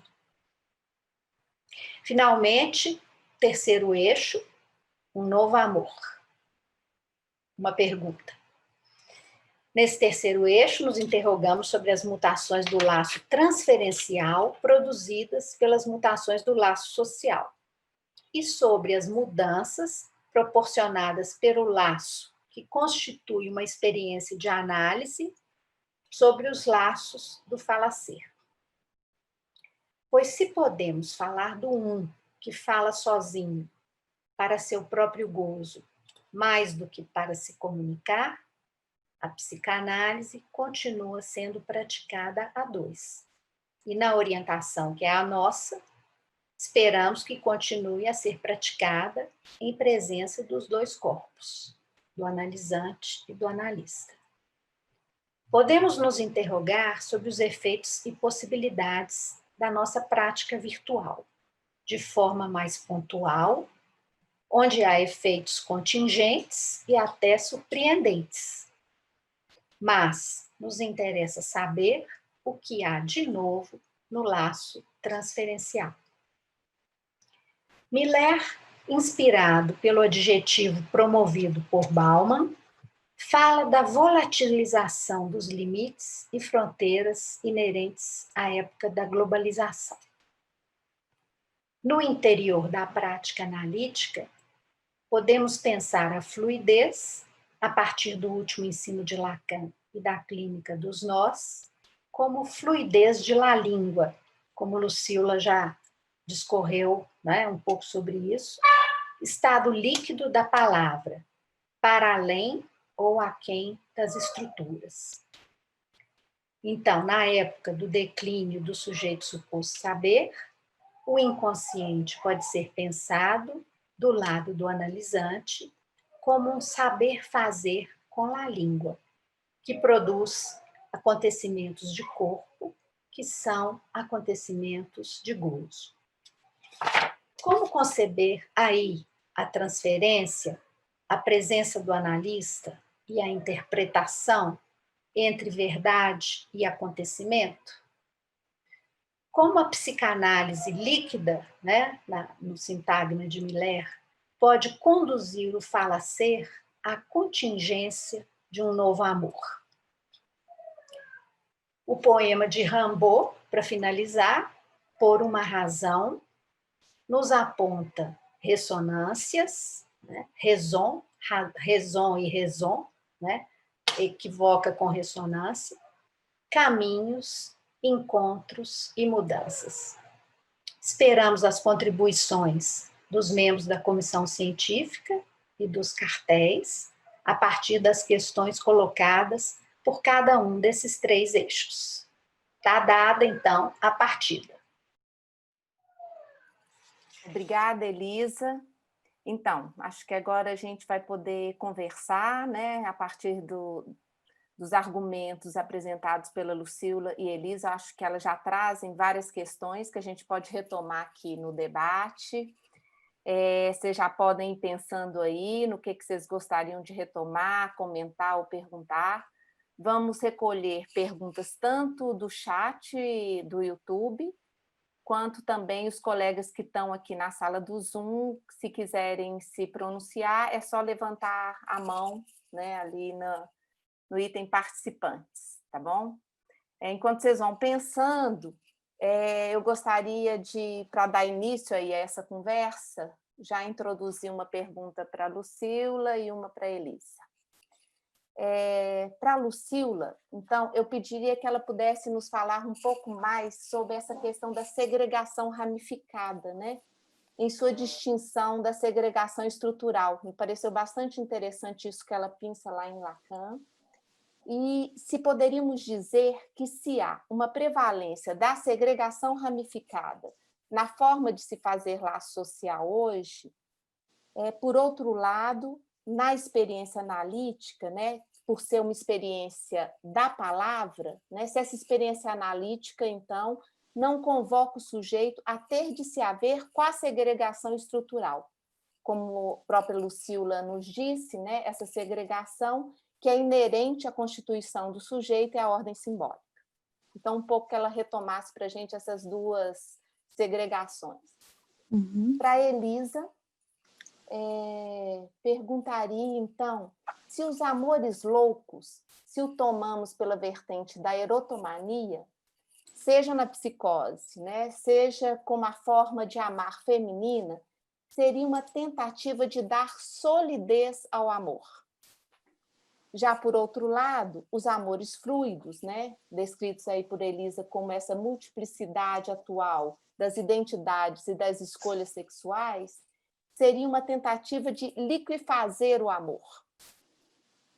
Então, caso Elisa concorde aí com essas minhas prerrogativas, né, o que a psicanálise, então, introduz de novo no amor, seja na solidez da erotomania, seja na liquidez dos amores líquidos, ou ainda, né, o que o consentimento, a liquidez de la língua introduzir de novo no amor. Então, né, um pouco aí uma pergunta sobre erotomania como uma tentativa de tornar o amor sólido e uma distinção entre o amor fluido e a fluidez de la língua. Já temos questões. Vocês querem já retomar, Lucília e Elisa? Talvez a gente possa retomar e depois a gente passa por uma rodada. Tá. Né? Se vocês quiserem, já posso ter uma pergunta aqui da Samira, deixa eu já acrescentar aqui. Tá bom. Que o novo amor é sem o outro, sem o grande outro, ele se dirige a um sozinho. Poderíamos dizer, então, que a contingência do novo amor, levando em consideração um sozinho, seria o próprio sintoma com TH? Deu para acompanhar? Uhum. Então, vamos lá. Passo a palavra de novo para a Elisa e Lucília, enquanto vão surgindo aqui mais questões. Bom, sim. Então, em relação à primeira questão, Helenice, eu acho que sim, que a experiência da palavra em análise, ela acaba subvertendo esse empuxo próprio à segregação ramificada, né? Só que tem uma questão assim, em relação à segregação ramificada que me parece assim, que a prevalência dessa segregação ramificada hoje, ela não advém só como um vestígio, assim, né? Mas também como uma cicatriz. Quer dizer, o Lacan fala de vestígio e cicatriz da evaporação do pai, né? O texto de Lacan é de 68 e 69, justamente a época que ele estava ali construindo os discursos e tudo isso. Eu fico me perguntando se assim, uma cicatriz já indica uma marca, né? Uma inscrição, uma circunscrição. E hoje eu acho que isso é de outra ordem, talvez, né? Por isso que eu interrogo e estou trazendo ao debate, né? Ainda não tenho uma resposta assim construída sobre isso. Se essa segregação ramificada ela responderia a uma mesma lógica ou não, né? Porque tanto a segregação estrutural quanto as manifestações, por exemplo, das segregações sociais, né, tributárias das sociedades patriarcais, elas estão muito alinhadas ao princípio freudiano da constituição do sujeito, né? Vamos dizer assim, isso de se expulsar para fora do eu, esse gozo indesejável, né, que o sujeito não reconhece como próprio, que é a raiz do ódio de si, né? Vamos dizer assim, e que isso que de alguma maneira se imputa ao outro, né? Tudo isso tá muito próximo, assim, né? Vamos dizer assim, talvez desse princípio ainda freudiano, né? Da segregação. Mesmo isso de quando se atribui, por exemplo, ao outro sexo, a outra raça, a uma outra etnia, esse gozo segregado estruturalmente, né? Mas a questão né? Se ao invés, por exemplo, disso, o que a gente tem é uma certa crença de que é possível se livrar desse gozo, cancelando, né, o outro ao qual se supõe ser portador desse gozo, né? E parece que isso é algo que talvez, né, tenha uma outra lógica aí, né, nesse funcionamento, né? Então, eu acho que, quer dizer, o Lacan ele deu um passo, né, no sentido de tentar abordar isso, quando ele, com a formalização do discurso, ele traz para dentro do laço social o objeto A, que é essa dimensão do gozo, né, que comumente é rechaçada, né? Só que o giro para essa segregação ramificada ele traz algumas questões adicionais, tipo as injunções da biopolítica, a onipresença das imagens, a produção do consumo de massas. Como é que isso incide na linguagem, eu acho, né? As consequências disso, tudo para o campo da linguagem, e principalmente no campo da linguagem na sua função assim, de representação. Parece que se abrem aí outros horizontes para lidar com essas questões, mas que não são exatamente o campo da linguagem enquanto representação, né? Então, parece que diante disso tudo, o que se declina, por exemplo, com as mutações do simbólico, é a própria função estrutural do significante mestre. Já não é mais o S1 que funda a exceção, mas o enxame, né? Esse enxame de S1s. E aí parece que essa função estrutural do significante mestre já não é mais capaz de ordenar ou limitar esse transbordamento aí, né? Então, agora, o que eu acho que é interessante a gente discutir é assim, isso não faz essa agregação deixar de existir. A gente não tem mais uma prevalência, por exemplo, de maiorias segregando minorias, mas tem minorias que se segregam umas às outras, por exemplo, né? Tem os linchamentos virtuais, tem a cultura do cancelamento. Então, é isso que eu acho que vale a pena a gente explorar um pouco. Agora, obviamente, a experiência de análise, ela vai por esse caminho que, de certa maneira, em função de tudo isso que foi dito nos dois trabalhos, né, desse processo que uma análise, disso que uma experiência de análise produz, né, que não vai na lógica da segregação ramificada, eu diria. E, em relação à questão da Samira, eu lembrei de algo como o amar o inconsciente, né? Eu acho que o novo amor, que de alguma maneira, sim, né, aponta ao que ela propõe. Bom, é isso. Eu falei bastante, passo a palavra. Eu agradeço as perguntas e eu quero entrar nessa conversa da Lucila, perguntando também para ela se a gente pode pensar essa segregação ramificada também na perspectiva do céu constelado, quando Lacan vai falar do jeito japonês, na leitura à terra, né? Se a gente está falando mais ou menos do mesmo registro aí, né? Não sei. Não sei. Agora, essa pergunta da Helenice é interessante porque, de fato, na erotomania tem uma fixidez no objeto aí, né? Seja a erotomania psicótica, seja a erotomania neurótica, tem uma fixidez do objeto aí que realmente pode dar essa solidez, digamos, entre aspas, aí ao amor, porque ele não desloca, ele fica obcecado por aquele objeto, né? Enquanto que o amor fluido, que vem junto com o capitalismo, com o neoliberalismo, com o ideal de independência do sujeito, a fixação a um objeto é muito mais difícil, porque o sujeito quer, acima de tudo, preservar a independência dele, né? A autonomia dele. Então, o laço fica mais fluido, né? E na psicanálise, né? O que seria esse novo amor aí? Eu acho que ele tem a ver, né? E aí respondendo também a Samira na mesma questão, eu acho que ele tem a ver com o atravessamento das identificações e dos ideais, né?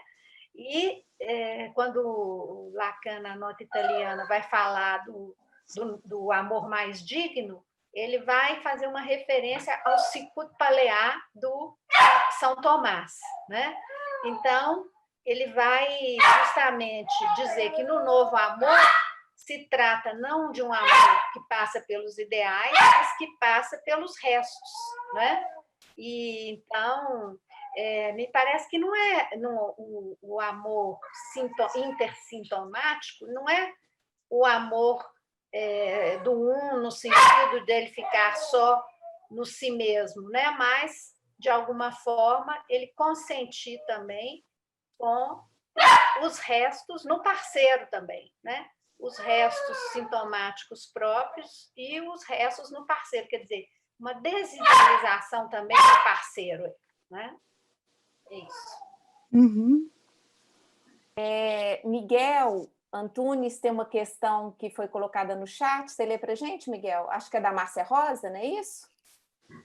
Isso. Pode pôr câmera aí, Miguel, para a gente também. Pessoal, quando vocês quiserem perguntar aqui no Zoom, acho que é legal, pode pôr a câmera, né, e fazer a pergunta já com áudio. Então, boa noite. Então, vamos lá. Márcia Rosa para Elisa. O comentário sobre o modo presencial como fundamental para o trabalho analítico e o nos servirmos do virtual para ir além dele, tal como propõe Lohan, não deixe de me evocar o fato de que a psicanálise teve início na transferência de Freud a Fliess, uma análise que se passou por escrito, com alguns e poucos encontros presenciais. Tem uma pergunta aqui do chat da Ana Silvia. É possível levar o analisante a algum tipo de contingência? Por enquanto, nós temos essas duas questões. Acho que eu vou colocar aqui também, pedir, Lucila, que ela pudesse nos falar também um pouco mais sobre essa questão distinta entre uma parceria, né, pensada a partir do gênero e via binarismo, distinto, portanto, da questão que ela trouxe para a gente do hétero, que em Lacan não corresponde a esse binarismo homem-mulher, né? Mas esse não há relação. Então, que ela pudesse um pouco retomar esse ponto, que me parece sempre bastante interessante nessas oportunidades, a gente poder falar dessa distinção no ensino de Lacan. Sim.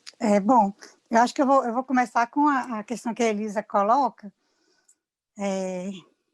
porque me parece assim que no céu constelado, né, em Leitura à Terra, tem toda a dimensão da letra posta ali, né, que, de alguma maneira, é algo, a letra ela dá um certo tratamento ao gozo, né, ela dá um certo contorno, ainda que seja constelado o céu, eu acho que ele tem algo aí da invenção, né, assim, e ao mesmo tempo de uma operação significante, que é diferente, talvez, desse princípio de limitação que opera na segregação ramificada.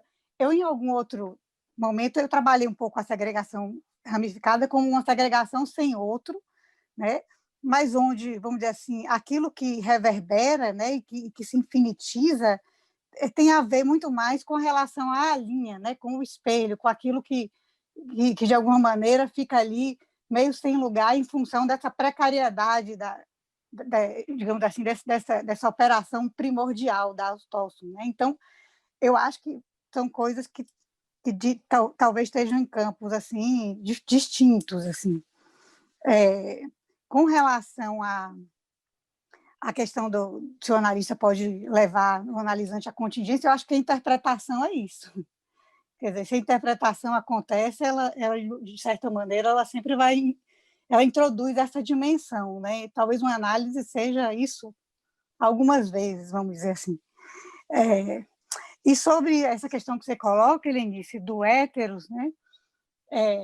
Na verdade, assim, eu fico pensando como é que se lê Lacan numa lógica binária, porque se a gente lê o Seminário 20, não tem binarismo algum ali, né? Talvez o único binarismo que existe ali é o fato dele ter dado o nome, né, de lado homem, lado mulher, o gozo feminino e gozo fálico, mas isso não tem a ver com anatomia nem com gênero, né? O gozo fálico tem a ver com sentido, tem a ver com vamos dizer assim, o outro gozo, chamado gozo feminino, seria esse gozo suplementar, fora do sentido, que tem afinidades com o infinito, mas, ao mesmo tempo, não tem só essas duas modalidades de gozo, tem também o gozo êxtimo, dos 6 paradigmas do gozo tem mais 6, enfim, tem uma multiplicidade aí, né? Então, e uma coisa interessante, que no Seminário 20, por exemplo, o paradigma de Lacan para falar desse outro gozo, do gozo feminino, é o San Juan de la Cruz, né? Que não é uma mulher. Então, assim, tem alguma coisa que se trabalha aí, né, ao nível dos gozos, dessa lógica do héteros, que tem a ver com a linguagem, né, com o modo como a linguagem opera, e tem a ver com o gozo, com a relação entre gozo e linguagem, com o que a linguagem dá conta e o que ela não dá, né? Então, eu acho que o Lacan descompleta o binarismo o tempo todo, na verdade, né? Nesse seminário. E masculino e feminino são só semblantes, não tem a ver com o gozo fálico e o gozo não todo, e nem com o héteros, que é o não há, né, do Lacan. Bom, em princípio acho que seria isso. Bom, sobre a questão colocada pela Márcia, né? É realmente uma boa questão. porque a psicanálise começou dessa forma, né? Agora, eu me pergunto se hoje seria possível, quer dizer, tudo é possível quando não há outro jeito, né? Quando não há outro jeito, a gente inventa o que é possível, né? Mas, por enquanto, existem alguns analisantes que resistem ferreamente à ideia de serem atendidos virtualmente ou por telefone, né? Porque para eles é crucial esse encontro com o corpo. E me parece que é da ordem de uma necessidade de libidinização do encontro aí, né? Que são sujeitos que necessitam desse encontro para, de alguma forma, animar a sua fala, animar o seu corpo, né? Então, me parece que tem essa dimensão libidinal aí que, inegavelmente, está mais presente no atendimento presencial do que no atendimento. Agora, se acontecer da gente não poder, eu não acredito que a psicanálise vá deixar de existir se a gente não puder encontrar as pessoas, né? Uma prova disso é o que nós estamos fazendo aqui, quer dizer, a gente tem se animado bastante nos nossos encontros virtuais, né? Isso tem sido uma forma muito importante de manter viva a psicanálise. Eu acho que, enfim, alguns efeitos surpreendentes acontecem também nos atendimentos virtuais e nos atendimentos por voz também, né? Pelo telefone. Né? Não sei se tinha mais alguma questão para mim. Acho que, por enquanto, vai ter agora. Colegas que estão aqui no Zoom, sintam à vontade para poder ligar a câmera e fazer a pergunta aqui. Eu acho que fica bom também a gente poder ter essa conversa com voz, né? E não precisa direcionar as perguntas todas para o chat do YouTube, não. Mas vamos mesmo lá. Comentários, né? Comentários, fiquem à vontade para ligar a câmera e falarem. Então, Elisa, uma pergunta sobre a devastação do lado dos homens. Então, José Azevedo, ele fala assim, acerca da devastação do lado dos homens, no sentido que hoje se encontramos em análise fala-seres masculinos devastados por amor, podemos dizer que os homens, quando amam, se feminizam, principalmente hoje no contemporâneo? É uma pergunta da nossa colega Ilka Franco Ferrari.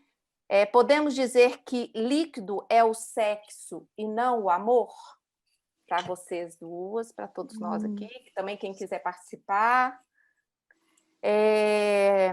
No seminário 10, Lacan coloca, só o amor permite ao gozo condescender ao desejo. Como articular amor com o gozo, amor e gozo a partir dessa colocação de Lacan? Deu para vocês acompanharem aí as perguntas? Mais alguém, se quiser manifestar também, fiquem à vontade. Essa pergunta sobre a devastação amorosa, se ela feminiza o homem, eu acho que a gente pode dizer que sim, se a gente considerar que o gozo feminino, né, como o Lacan vai propor mais no final do seu ensino, que é o gozo como tal, quer dizer, esse gozo ilimitado, esse gozo que vai além do gozo fálico, né?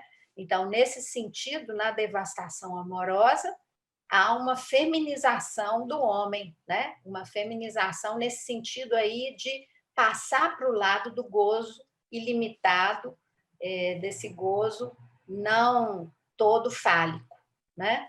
Então, eu responderia dessa forma.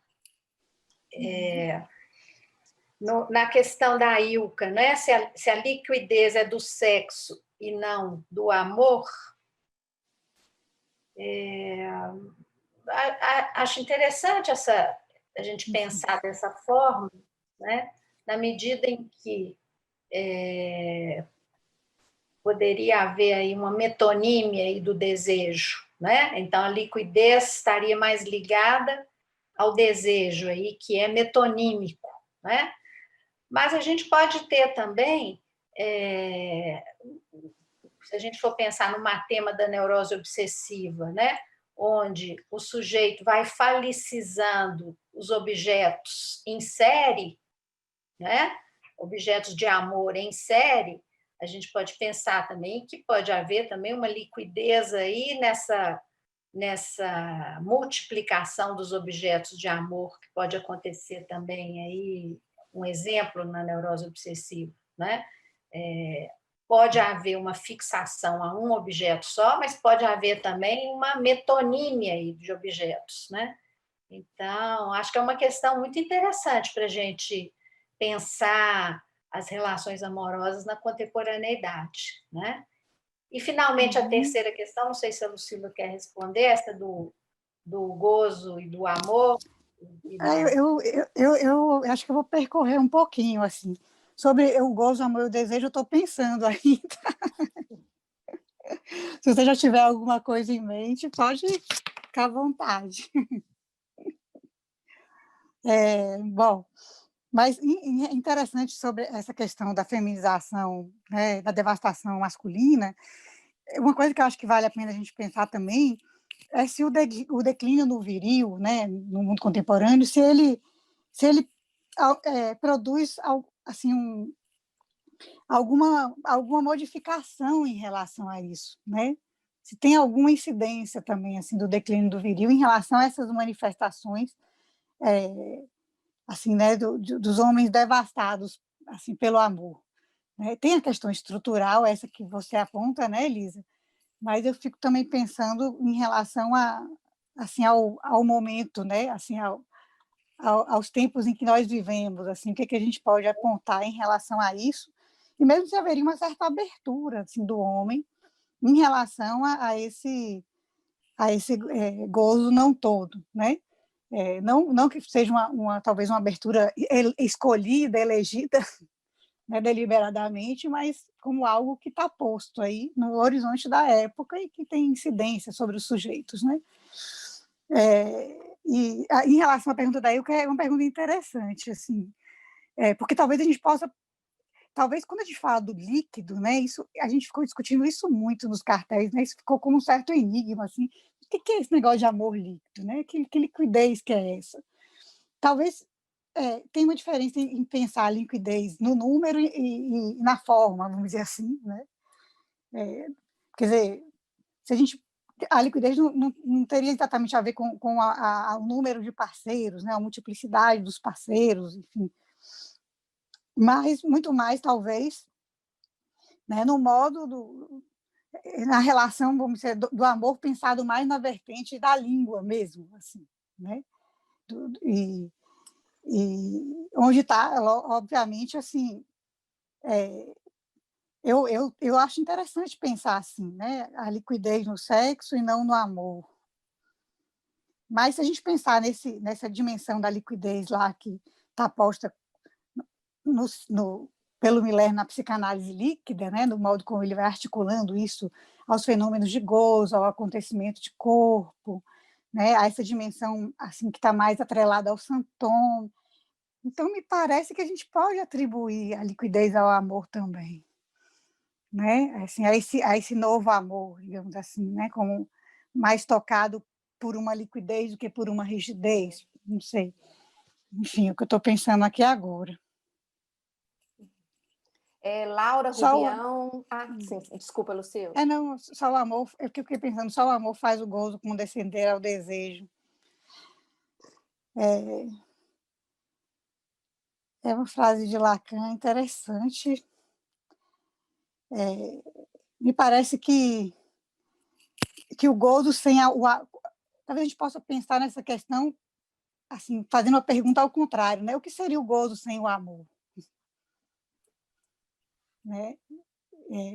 Talvez o amor seja o que introduz essa dimensão da falta, né? Essa dimensão desejante aí, e por isso ele leva ele faz o gozo condescender ao desejo, né? Isso seria um caminho para pensar isso, mas eu vou ter que pensar muito mais. Ainda as perguntas mais simples são as mais difíceis de responder.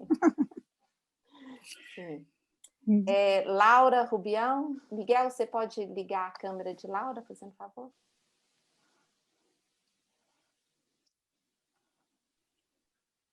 Estou aqui ligando. Tá. Lá vamos aprendendo, né, Miguel? Tem as perguntas do YouTube também depois, né, Helenice? Ah, não, algumas são do YouTube já. Ah, Tá? já. Já, essa sobre a questão da devastação no homem, do José Azevedo veio do YouTube, da contingência da Ana Silva. Tá certo. Posso falar? Vai lá, Laura.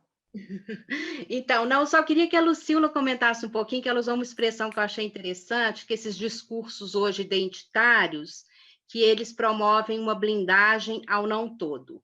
Quer dizer, e se não há um grande paradoxo, é que eles reivindicam, né, a diversidade, a inclusão, e eles promovem uma exclusão e um modo de falarem só para os seus pares que parece ser uma recusa a esse héteros, não é? Você usou essa, não sei se eu estou me lembrando, mas essa expressão que eu achei muito interessante, se não há uma recusa aí ao não todo. E se assim, a gente poderia dizer que eles acabam promovendo uma espécie de totalitarismo, de um discurso todo. Era isso. Mais uma pergunta aqui do chat. Eu estou em dúvida se é da Fernanda Ottoni. Fernanda, está me ouvindo aqui, depois você me diz, ou se é de alguma pessoa que perguntou no chat. E Fernanda está me repassando. O vírus do sintoma com TH, que se isola no final da análise, tal como trouxe Elisa, é o que permitiria a experiência de um laço social purgado da necessidade do grupo, tal como Lucila destaca em Lacan?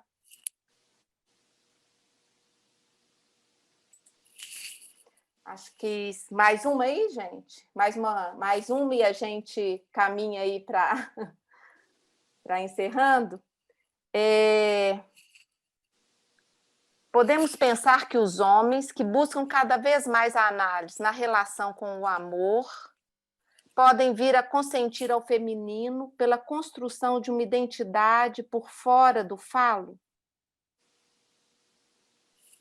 Acho que tem um pouco a ver essa questão que vocês estavam falando da feminização, né? Que veio na pergunta sobre a devastação.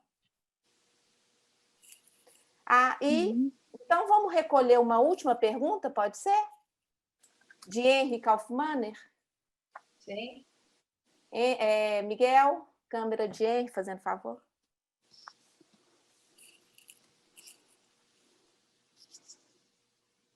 Boa noite, Henry. Boa noite, gente. Boa noite à mesa, né? Agradecer a apresentação de vocês, foi muito interessante. Eu fui provocado, convocado, quase que convocado por essa fala de Lucila e a pergunta de Laura, que é a seguinte. Acho que quando Lucila pergunta o que seria o gozo sem o amor, né? Me parece que é o que a gente vive, né? A partir da lógica do discurso do capitalismo, né? Porque exatamente o discurso do capitalismo não leva em consideração as coisas do amor, né? Talvez aí a gente possa pensar um pouco essa ideia da liquidez, né? Assim, que inclusive é um termo muito capitalista, né? Embora a referência do Bauman não seja essa, e que leva a isso que Laura traz na pergunta e na colocação dela, das formações identitárias como uma tentativa de circunscrever, de fazer borda a esse não todo, sem esse recurso do amor, né? Na medida em que o amor seria o que permitiria ao gozo condescender ao desejo. Então, saem essas referências do amor e do desejo e entra um domínio da segregação, ali onde exatamente nós não temos esse recurso amoroso de tratamento do gozo.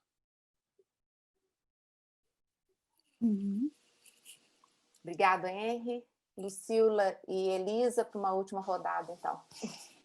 Eu vou ser breve, porque eu acho que o Henry foi, assim, perfeito nas articulações e naquilo que ele trouxe. Mas, assim, eu vou só trazer alguma coisa que a pergunta de Laura também me fez pensar, né? Quer dizer, a questão, assim, a identidade, ela é um conjunto fechado, né? Assim, sempre que a gente aborda as questões, né, por uma via de um conjunto fechado, por uma via, vamos dizer assim, de um sentido fechado, a gente tende a dar um aspecto, vamos dizer assim, mais totalizante à questão, né? Então, tem alguma coisa aí que tem a ver com a própria construção epistemológica, eu diria, desse, né, desse tipo de discurso, né? Assim, e que eu vou até assim, eu quero desenvolver isso a partir dos 4 discursos do Lacan, né? Porque tem algo aí que realmente se fecha para o héteros, né? Para o outro. A igualdade é o mesmo, né? Esse é um ponto assim dessa questão. O outro ponto, né? E por que se faz isso? Muitas vezes se faz isso para tentar exatamente dar um certo contorno aos excessos da pulsão, assim, né? A questão do ódio, a questão da própria segregação, a questões assim, vamos dizer, quanto menos assim a coisa passa pelo registro simbólico e por uma elaboração, né, uma certa circunscrição disso que está excluído no interior, né, mas se apela ao dogmatismo, né, a alguma coisa que é unificadora, né, e que tem sempre uma vocação um pouco autoritária, né, tudo aquilo que não está de acordo tende a ser rechaçado, tende a ser cancelado, né. Então, me parece que o que eu diria, além do que o Henri já disse, né, passa um pouco por isso, assim, por alguma coisa que tem a ver com o próprio enquadre epistêmico assim, desse discurso, que eu vou tentar desenvolver com mais calma em breve. Elisa? Achei interessante essa questão que tentou articular o vírus do sintoma com o laço entre os analistas, purgado de um efeito de grupo, né?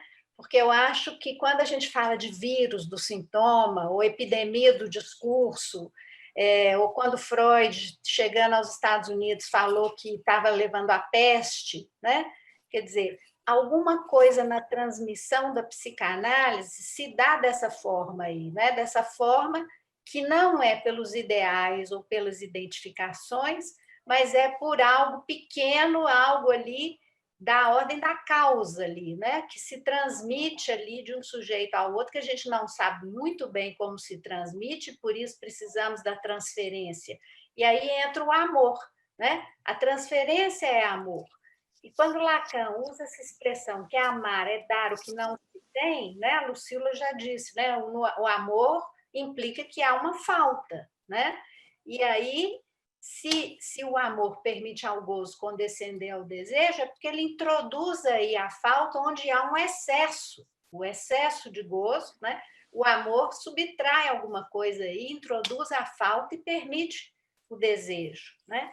Então, me parece também que o amor aí, no laço analítico, ele tem essa função, quer dizer, o sintoma, na medida em que ele é um resto das identificações, dos ideais aí, né? que é aquilo que o fala-ser traz como resto aí, né? Ele permite, então, de alguma forma, esse laço purgado, digamos assim, dos ideais e dos efeitos de grupo, evidentemente que não é purgado totalmente dos efeitos de ideal e de grupo, mas, pelo menos, que a gente tenta fazer um laço de uma outra forma que não seja através das identificações e dos ideais. Né? Então, acho que tivemos já hoje uma abertura com muitas questões que vão nos orientar aí no decorrer desse semestre, né, nesse trabalho que só está começando hoje. Gostaria, então, de agradecer a todos pela presença, agradecer aos colegas que ficaram aí nos bastidores trabalhando para que essa atividade acontecesse, que é o Miguel Antunes, Fernando Ottoni e Ludmila Feres. a agradecer ao Bruno Sena, que está sempre aí nos dando um suporte fundamental, inclusive dar os parabéns ao Bruno Sena, que está fazendo aniversário hoje, mas está aqui com a gente firme e forte. Parabéns, Bruno, vida longa. E meus agradecimentos especiais à Elise e à Lucila, né? Aguardo, então, todos vocês no dia 12 de setembro, sábado, às 11 horas, quando teremos a conferência de Oscar Ventura. Até lá, então, uma boa noite para todos. Boa noite, gente. Boa noite. Boa noite. Tchau, tchau. Gente, pode ligar a câmera. Da próxima, a gente já vai pedir isso na hora do debate. Uhum. Tchau para vocês. Tchau, tchau. Tchau. Pode ligar a câmera. Da próxima, a gente já vai pedir isso na hora do debate. Tchau, foi ótimo, gente. Até dia 12. Tchau.